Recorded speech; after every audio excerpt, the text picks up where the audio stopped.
Myers. Which one I had this? My ears been Rolling.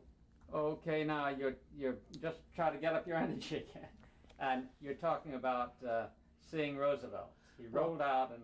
Yeah, I was shocked. Surprised ain't the word, because I never dreamed he was crippled. Mm-hmm. I'd never read anything about that. That was pretty well kept shrouded at that time. I understand later. He was never seen shown standing up. And anyway, I was shocked when he rolled out in his wheelchair. But I never saw anybody that was as live. He just beamed, and it was so sincere. And first thing he asked is, girls, have you had supper? And then we said, yeah. And somebody asked him, did he have his scrambled eggs? That was pretty well known that Sunday night was his supper was scrambled eggs. So he sat and chatted with us a good while and just talked about different things, a lot. So we went on up to the rooms, And I never shall forget, I had just a regular room. Miss Molly and another lady had the Lincoln room. And I went in there, and I wanted to see it. And I went and stood up and jumped up and down on that bed, and in that big bed, Lincoln bed. Now when I see people on television talking about visiting the White House, going to Lincoln's room, they didn't have near as good a time as I did that week I spent there, because I explored that thing. And I said, Miss Molly, I said, let me get on that bed. I said, a huge bed, you see. And I just got up there and I jumped up and down and fell on it, like we did when we was kids, playing on the bed. And it was just wonderful. But nobody's just never experienced a thing like that. I know later on they published a book. Someone sent me, John Connor, I think, sent us a book, put out with somebody. I wish I could get a copy of it, called They Hate Roosevelt, and said that just to think that Eleanor Roosevelt lowered the dignity of the White House by having common textile workers spend the week in the White House. And I don't know if we were the first people, common everyday workers, to ever get to stay in the White House or not. But since then, it seems to have been quite a fad for a lot of them to want to play politics with it. But at that time, those Roosevelts were sincere. Nobody can make me believe that the Roosevelts weren't sincere in trying to make this a better country to live in. Did you ever meet Mrs. Roosevelt? Yes, she came in next. Just tell about Oh hell. Mrs. Roosevelt. Ms. Roosevelt came in during the night and had breakfast with us next morning. In fact, every morning we ate breakfast with her in the White House. We went down and had breakfast and sat around and chatted with her. And she horseback rode every morning. And she'd come in with her riding clothes on and have breakfast with us. I remember one morning, we just talked about it. You feel free to talk to her. And one morning she said, well, look, girls, she said, I think we ought to have breakfast one morning in the state dining room. Wouldn't you like that? And we said, yeah. Well, the state dining room is in a horseshoe shape. And we sat down at the table, and Miss Roosevelt said, I don't know why this table is made this way, except they don't want nobody sitting with their back to anybody else. Of course, Eleanor Roosevelt, her uncle Theodore, had been in the White House when he was as president, and she was no stranger to the White House. But she was talking one morning. We discussed this out anything with her. You felt really free to talk, and we were talking about legislation. And she said, "Well, the only time I get to talk with Franklin is when he's swimming. I run up and down the pool and talk to him while he's swimming. That's about the only time I get any time with him." And every night, the usher would tell us, now, the president's going to have a movie tonight. If you girls are free, you're welcome to come. He showed a movie every night. He loved movies. And we went a couple of nights. And I forget, one of them had Ingrid Bergman in it. I can't remember the movies that we saw. But he was alive. You could hear him laughing. It's saying funny come on the screen. I remember one night, the newsreel came on and it showed his mother. And I didn't know it then, but later, and people who knew him knew how he was supposed to be dominated. He said, "Whoa, there's Mama," you know. But it was just, I wish everybody could go and stay in the White House one time. They would never be the same again. Eula, since you knew them, maybe you could talk to us a little bit about, the textile workers wrote thousands of letters to Mrs. Roosevelt and the president during 1933 and 34, commenting on the fact that the codes were being violated, talking about the strike, the outcome of the strike. Why did they, can you talk about why they wrote to Roosevelt? The reason why I think, I worked through... the reason why I think people wrote... The reason why I think the people wrote the President and Ms. Roosevelt, because of the confidence they had in them. And they felt by telling them, but somewhere or other, they could get something done about it. And they knew nothing about channels. Now, being political minded like that, I worked through my congressman and senator. Hugo Black was our senator. And we had a good congressman. I helped defeat the one that was in and elected a radio sports announcer from here. Was a very a good Luther Patrick. I helped elect him to Congress. And I felt that I was, I guess, a little more knowledgeable about how to play politics because some of us in rural areas where they wouldn't have been listened to if they had maybe they didn't even vote. You understand? And if you don't vote, you don't count. 9 times out of 10, it might not be as true today, but back then, definitely, they knew who voted. And you weren't, in all of the rural areas, the people didn't pay much attention to average workers, and they felt a closeness to the Roosevelts. Good. That's beautiful. They felt a closeness to it. You told us the other day that there were no scabs in your mill. Could you, if I'm quoting you right, could you say that and explain why? The place that I worked, the Selma Manufacturing Company, we did not have anybody to try to go in. Because it might have been because we were shut down. And then we went into the strike situation. Maybe the company didn't offer an opportunity. But one time while we was on strike, we got word that there was going to be an attempt of outsiders to come to go to work down there. The word spread on the picket line, so we increased our picket line. And I understand that it was 2 of our people who had helped us to organize had turned and was trying to get the plant open.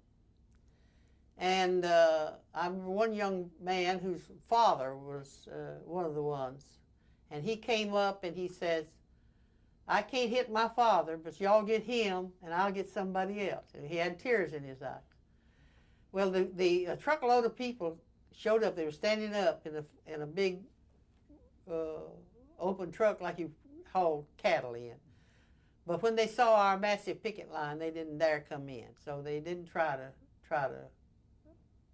go to work or come in. I don't know what kind of reception the company would have given. I don't think it was company stimulus. I think it's a part on the people who was trying to get the plant open and felt they'd lost. These were people who helped us start the union. And there was some petitions, of course, passed to try to get the plant open during the strike, but it didn't happen. Okay. Now, this is taking. Okay. Well, Eula, it seems like your picket line and the strike that your mill's unique strike was on much longer than most of the people that we've spoken to. They just were out for 3 weeks, and I wonder if you could talk about, going out and then maintaining the momentum. Well, you see, we were locked out. We were closed down, and it's quite different than going out on a strike. So the company closed us down in defiance of the union. And as I said earlier, I think that they might have had it in their mind, when they closed down, we'd scatter the hinder, and they could reopen with probably new hands. It would be no worse off, because it was a constant rollover in there anyway. They would have been no worse off. Analyzing it now, that it might have been, they thought that they, but as a result, wasn't that the general textile strike came about, and that didn't materialize. So we had really a different situation. It wasn't people who came out on strike. It was people who merely shut down and put them out. Okay, now. So we had nobody in there. If you come out on strike, you have some people maybe who don't want to come out who will stay in. But we didn't have that situation. We had the plant shut down. There was no work there. The company wasn't trying to operate. Now, one thing that we haven't asked you, but we've asked almost everybody else, and I'd like to get your version of this. You worked in the factory a mill before the NRA, and then you worked into it after the NRA. Can you compare the two things? You weren't working in when the NRA came in, were you? So just describe the difference. People have said, we didn't know what to do with our time. Other people said, we first saw daylight. I mean, all this kind of thing. Just personally describe the difference between working before the NRA and after the NRA code.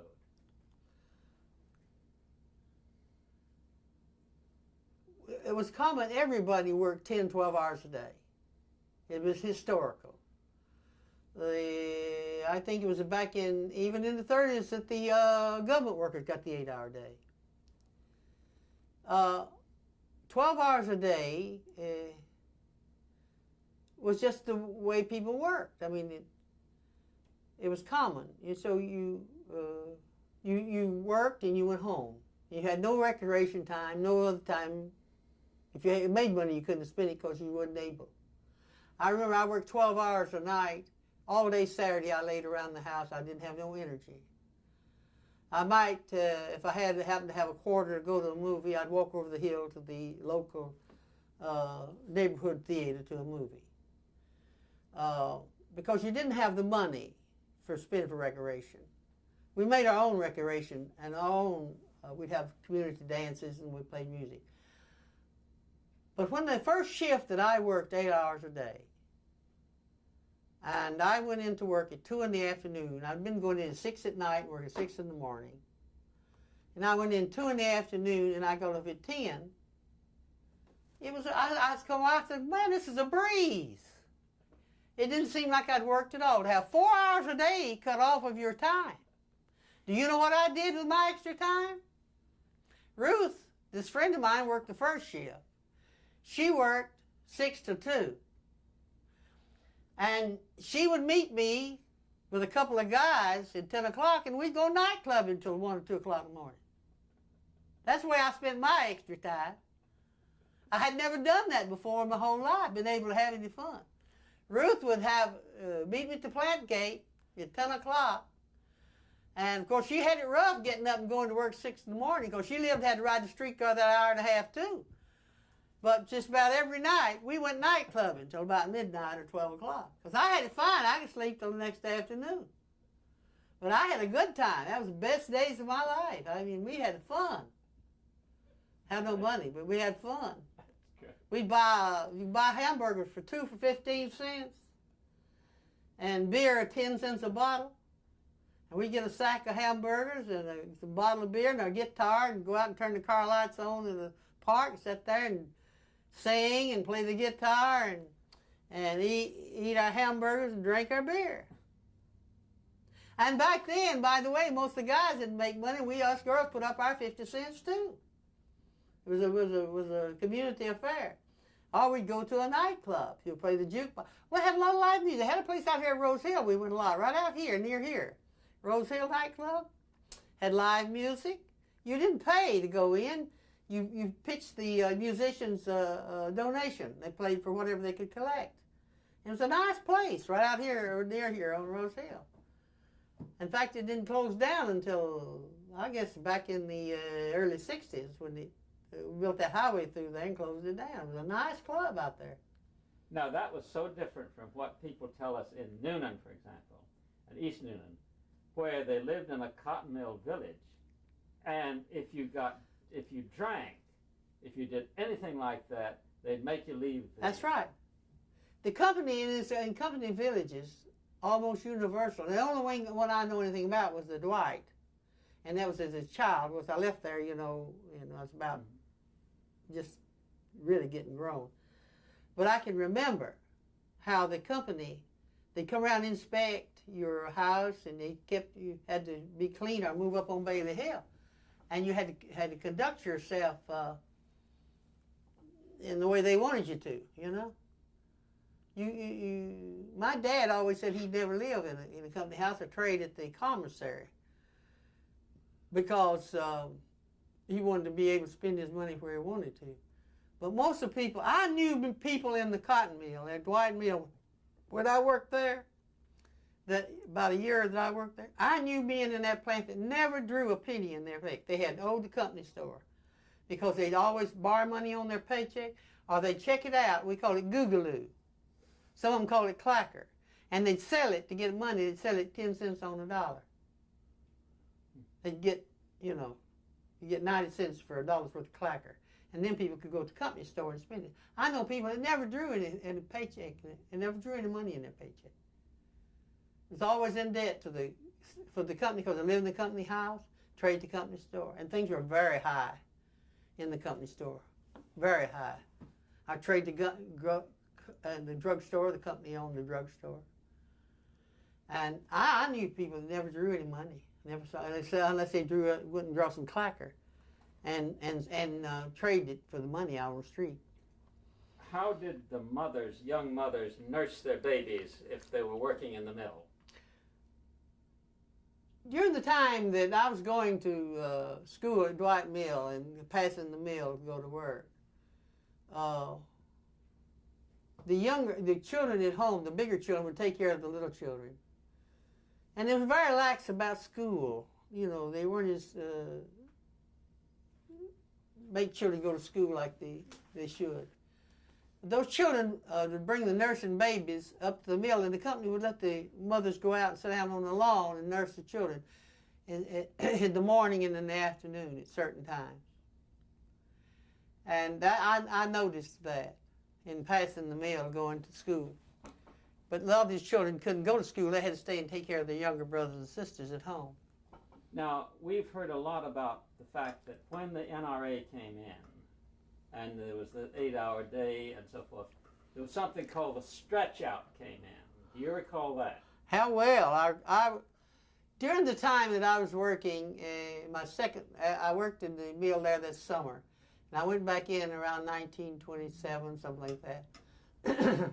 This mill, the Dwight Mill, that I was working at then, it was, the land was donated. That was a privately owned mill. And the land was donated by the Agricola family in Gadsden, and it was stipulated, as I understand it, when they let them have the land, that they had to operate 30 years without being shut down 30 days, or the land would revert back to the original owner. I happened to be working there at the time the 30 years was up. They shut down and retooled, and that's when the bidot system came in, or known as a stretch out. I remember some of the weavers said, they have given us so many looms we have to use roller skates to service them. But I was working, it's during the boom years they call it, and I was making $18 a week, although I was working 12 hours a day. I was doing pretty good. That $18 a week at that time was pretty good money. Doing fine. Well, after I was off that 30 days and came back to work, and they completely retooled the place and put in different yarn and different styles of frames. And I asked the second hand, my immediate supervisor, I said, how much am I going to be earning? And when he told me $7 a week, I walked out. I had been cut from $18 a week to $7 a week, and I left and quit, not knowing I didn't. But the boss sent word through my aunt to tell me to come back he knew I needed to work, and come and see him before I went to the mill. And I went to his house. He was just getting up because he had slept that day. He worked nights. And he told me, he said, come in tonight. And you'll have to stop at the office and talk to the old man, he said. And don't say nothing. He knew how hot-tempered I was. And he said, don't say nothing, listen. And he said, you're going to get to come back to work, but you're going to have to listen to a good lecture. And he said, just if you will, just sit and take it. That's what he said. Just sit and take it. And from the mill, from the office, it's about a block to where I went down to go up the steps up to the spinning wheel. And man, tears was rolling down my cheeks to having to stand in there and take that tongue lashing that I took for walking out, you know. But I stayed about a year that time and left there for good. I guess it was a better place than I went to work, but unfortunately my folks moved to Birmingham, and me too. Okay, now I want to step to her. Just sit back for a moment and rest. Say that the city council went on record against fast track. They also passed a resolution that day against fast track. What's that, the dogs? No, that Mexico. Okay, Called fast track. Just think now, we've talked about 36 and you got fired, and you've told us that it was probably the best thing that ever happened to you. You can just start by saying, well, when I got fired, it was probably the best thing that ever happened to me, because this is the way my life has run since then. Okay? When I came back from Washington, and the old man, we called the owner the old man, he came up and he says, I didn't know we had a union here. I says, we don't. And he said, what's this thing you've been to in Washington? And I began to tell him, well, his daughter was sitting over there, and she wanted to know about why I was in the White House, so and so. Anyway, I was fired. Well, as I said, it's probably the best thing ever done, because I had to do something in the end. I was afraid that I was quitting my job. I had responsibilities. So about a year I had it tough. I had good friends, a lot of good friends, and I stayed around and was able to make it. But one morning I got a telephone call, and it was pouring down the rain, and William Mitch with the United Mine Workers, he was district president of District 20 United Mine Workers, called me and said, Eula, they're going to start a big drive to try to organize, the FL's will start a big drive, try to organize the textile workers. And he says, how about coming down here to the office? Let's talk about it. So I'd have car fare, and I walked down there. It's a good bit. I walked from 12th Avenue North down 26th Street to 1st Avenue North. 1st Avenue North. That's 12, 13 blocks. Geez, I can make that nothing flat. It wasn't no walk. But anyway, it was raining. I went in, and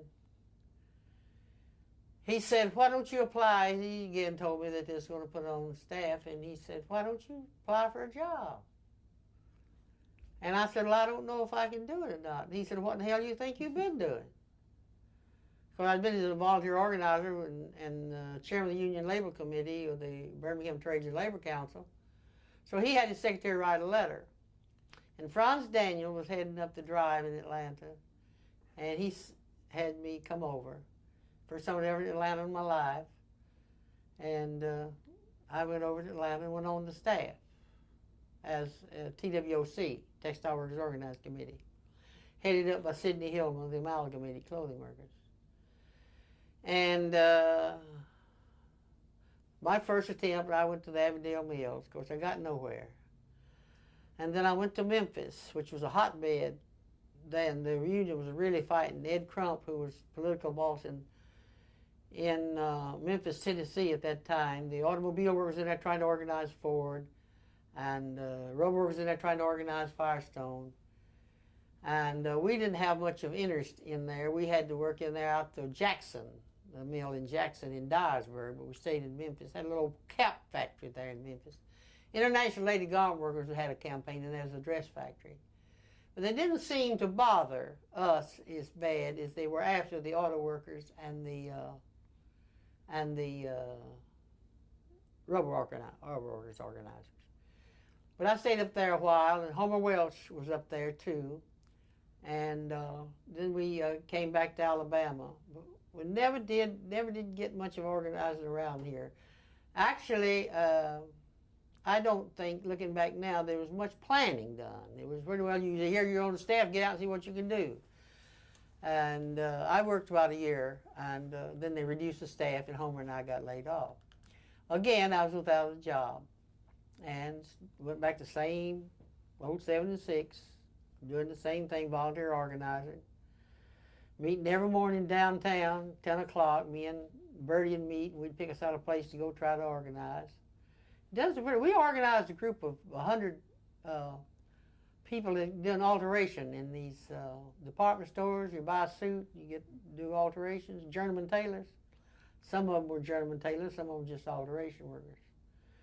And got 100 of them together one time, but I couldn't do anything, just all around. All I could do is get them together, but nobody followed up on it, and it fell apart. I always felt like it'd be a good thing, because it would help us promote the union label better by having these alteration workers in these department stores doing alteration. But me and Bertie tried to organize anything. And in fact, we was able to get the people ready in the Merida Bakery, in the Tip Top Bakery, and the Bakery Ross, Betsy Ross Bakery. Bertie had worked in the bakeries. And we'd go down there, and we'd just walk in and talk to people in there. They just thought we was in there visiting them. And that's how we organized. We'd go out and do it a day and just walk in the plant and talk to the workers in the plant. And to have lunch, we'd go out and sit down there outside and have lunch with them. And the company didn't know it was Caulking Union. So we get enough of them together while we turn them over to the representative of the bakery workers. And then one night, I had been to a meeting of the International Typographical Union, had their national convention here in Birmingham in 1939, and I went home about midnight, just got in bed, and the phone rang, and it was Miles Horton.